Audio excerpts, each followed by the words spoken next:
नमस्कार मंडळी, स्वागत आहे तुमचं शेती आणि सरकारी योजना या यूट्यूब चॅनलमध्ये। मित्रांनो, आजची बातमी संजय गांधी निराधार योजनेच्या सर्व लाभार्थ्यांसाठी खूपच महत्त्वाची आहे। एप्रिल महिन्यात 2 हप्ते एकत्र मिळणार का? मार्चचा राहिलेला हप्ता येणार का? या सगळ्या प्रश्नांची स्पष्ट माहिती आजच्या व्हिडिओमध्ये मिळणार आहे, म्हणून हा व्हिडिओ शेवटपर्यंत नक्की पहा। व्हिडिओ सुरू करण्यापूर्वी एक छोटीशी विनंती आहे, तुम्ही जर या चॅनलवर पहिल्यांदाच आला असाल तर चॅनलला नक्की सबस्क्राइब करा, जेणेकरून संपूर्ण माहिती तुम्हाला वेळेवर मिळेल। चला तर मंडळी, व्हिडिओला सुरुवात करूया। मित्रांनो, सध्या काय होतंय ना, सरकारच्या पोर्टलवर एक सूचना दिसत आहे की लाभार्थ्यांचा हप्ता लवकरच वितरित केला जाणार आहे। पण इथे सगळ्यांच्या मनात एक मोठा प्रश्न निर्माण झाला आहे, आपल्याला मार्च आणि एप्रिलचे 2 हप्ते एकत्र मिळणार का?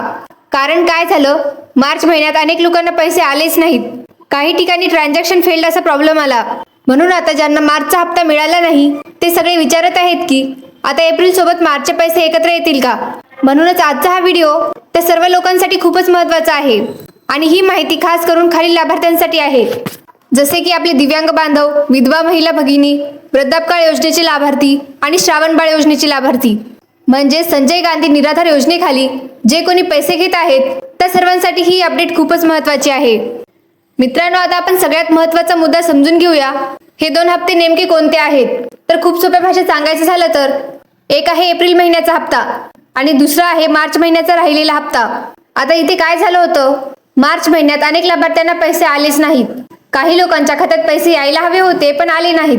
याचं मुख्य कारण काय होतं? Technical problem. म्हणजे काय, सरकारकडून पैसे पाठवले गेले पण काही कारणामुळे ते तुमच्या खात्यात पोहोचले नाहीत। आता त्यामुळे काय झालं, ज्यांना मार्चचे पैसे मिळाले नाहीत ते सगळे आता एकच प्रश्न विचारत आहेत, आता एप्रिलचा हप्ता येईल तेव्हा मार्चचे पैसे पण एकत्र मिळणार का? म्हणजेच 2 हप्ते एकाच वेळी खात्यात जमा होतील का? हा सध्या सगळ्यात मोठा आणि महत्त्वाचा प्रश्न आहे आणि याच प्रश्नाचं उत्तर आपण पुढे या व्हिडिओमध्ये पाहणार आहोत। मित्रांनो, आता या सगळ्या प्रश्नाचं सगळ्यात महत्त्वाचं उत्तर पाहूया। सरकारकडून एक महत्त्वाची गोष्ट लक्षात घ्या, डीबीटी म्हणजेच डायरेक्ट बेनिफिट ट्रान्सफर ही प्रक्रिया कधीही डबल केली जात नाही। म्हणजे सोप्या भाषेत सांगायचं झालं तर सरकार एका वेळी एकच हप्ता पाठवते, 2 हप्ते एकत्र पाठवण्याची पद्धत या योजनेत नाही। आता तुम्हाला कदाचित वाटेल, पण काही लोकांना 2-3 हप्ते एकत्र आले होते ना? हो, काही इतर योजनांमध्ये असं झालेलं आपण पाहिलं आहे, विशेषतः महिलांच्या काही योजनांमध्ये। पण इथे एक गोष्ट स्पष्ट समजून घ्या, संजय गांधी निराधार योजनेत मात्र असं कधीही झालेलं नाही। आतापर्यंत एकही उदाहरण नाही की 2 हप्ते एकत्र लाभार्थ्यांच्या खात्यात जमा झाले आहेत। म्हणूनच मार्च आणि एप्रिल दोन्ही हप्ते एकत्र येतील ही अपेक्षा ठेवणं योग्य नाही। मित्रांनो, आता आपण समजून घेऊया की मार्च महिन्यात नेमकं काय झालंय। सर्वात आधी 11 तारखेला एक मेसेज आला, त्यानंतर 12, 13 आणि 14 तारखेला हप्ता देण्याची प्रक्रिया सुरू झाली। म्हणजे त्यावेळेला सगळ्यांना वाटलं की आता आपले पैसे येणार आणि खरंच 14 तारखेपासून काही लाभार्थ्यांच्या खात्यात पैसे जमा होऊ लागले। काही लोकांना 15, 16, 17 तारखेपर्यंत पैसे मिळाले। पण इथेच मोठा प्रॉब्लेम झाला, अजूनही खूप सारे लाभार्थी असे होते ज्यांना एकही रुपया मिळाला नाही। आता ते का झालं? जेव्हा त्यांनी पोर्टलवर स्टेटस चेक केलं तेव्हा तिथे ट्रान्झॅक्शन फेल्ड असा मेसेज दिसत होता।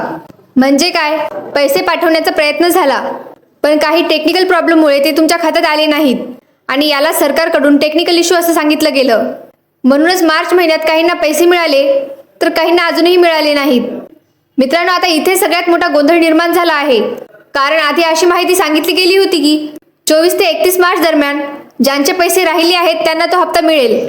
म्हणजे ज्यांना मार्चमध्ये पैसे आले नव्हते त्यांना वाटलं की ठीक आहे, उशिरा का होईना पण पैसे मिळतील। पण आता काय होतंय, एप्रिल महिना सुरू झाला आहे, 4 ते 5 तारीख देखील आली आहे, पण अजूनही त्या राहिलेल्या मार्चच्या हप्त्याबद्दल कोणतीही नवीन अपडेट नाही, कोणतीही अधिकृत माहिती नाही आणि त्यामुळे सगळ्यांच्या मनात एकच प्रश्न फिरतोय, आपले मार्चचे पैसे मिळणार की नाही, की ते पैसे आता कायमचे थांबले आहेत?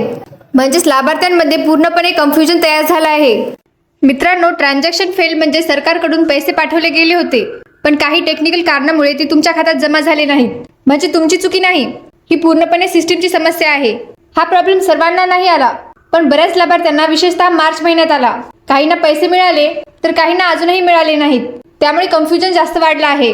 मित्रांनो, अनेक लोक म्हणत आहेत की आमचं KYC पूर्ण आहे, आधार लिंक आहे, UDID लिंक आहे, तरी पैसे आले नाहीत। याचा अर्थ प्रॉब्लेम तुमच्याकडून नाही तर सिस्टीममध्ये टेक्निकल इश्यू होता। थकीत अनुदान म्हणजे काय? जे पैसे वेळेवर मिळाले नाहीत ते नंतर दिले जातात त्याला थकीत अनुदान म्हणतात, पण सध्या याबाबत कोणतीही स्पष्ट माहिती नाही, त्यामुळे हा मोठा प्रश्न अजूनही अनुत्तरित आहे। आता पुढे काय होऊ शकतं? जर सरकारने निर्णय घेतला तर मार्चचा राहिलेला हप्ता वेगळा दिला जाऊ शकतो, पण सध्या तरी अशी कोणतीही अधिकृत माहिती नाही, त्यामुळे कन्फर्म काही सांगता येत नाही. आता लाभार्थ्यांनी काय करावं?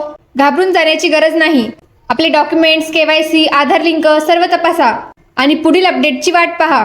कारण पैसे आले नाहीत म्हणजे कायमचे गेले असं नाही. मित्रांनो, बऱ्याच लोकांना हा प्रश्न आहे की स्टेटस कसा चेक करायचा. जेव्हा तुम्ही पोर्टलवर जाता तेव्हा तिथे तुम्हाला पेमेंट स्टेटस दिसतो. काहींना सक्सेस दिसतं तर काहींना ट्रान्झॅक्शन फेल्ड असं दिसतं.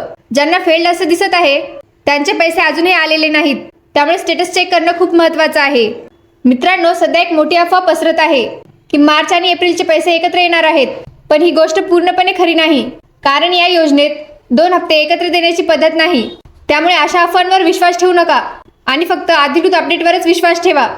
मित्रांनो, तुम्ही पाहिलं असेल की काही लाभार्थ्यांना पैसे आले पण काहींना अजूनही आलेले नाहीत. यामुळे अनेकांना वाटतं की आपल्यात काहीतरी प्रॉब्लेम आहे का, पण असं नाही. कारण हा पूर्ण प्रॉब्लेम टेक्निकल सिस्टीममुळे झाला आहे. म्हणूनच काहींना पैसे मिळाले आणि काहींना अजूनही मिळाले नाहीत. मित्रांनो, आता सगळ्यांना एकच प्रश्न आहे, पुढील अपडेट कधी येणार? पण सध्या कोणतीही अधिकृत तारीख जाहीर केली नाही, म्हणजेच पैसे कधी येतील हे स्पष्टपणे सांगता येत नाही. जशी सरकारकडून नवीन अपडेट येईल तसंच पुढील प्रोसेस सुरू होईल आणि तेव्हाच आपल्याला क्लिअर माहिती मिळेल. मित्रांनो, आता आपण या सगळ्या माहितीचा थोडक्यात निष्कर्ष पाहूया. सध्याच्या परिस्थितीनुसार एक गोष्ट स्पष्ट दिसते. एप्रिल महिन्याचा हप्ता तुम्हाला वेगळाच मिळणार आहे आणि मार्च आणि एप्रिल असे 2 हप्ते एकत्र मिळण्याची शक्यता नाही. म्हणजे सोप्या भाषेत एप्रिलचे पैसे येतील पण मार्चचे पैसे त्यासोबत येणार नाहीत.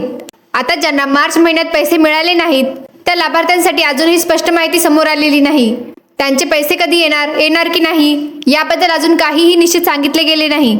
आणखी एक महत्त्वाची गोष्ट, थकीत अनुदान म्हणजे राहिलेले पैसे. याबाबतही सरकारकडून कोणतीही स्पष्ट घोषणा झालेली नाही.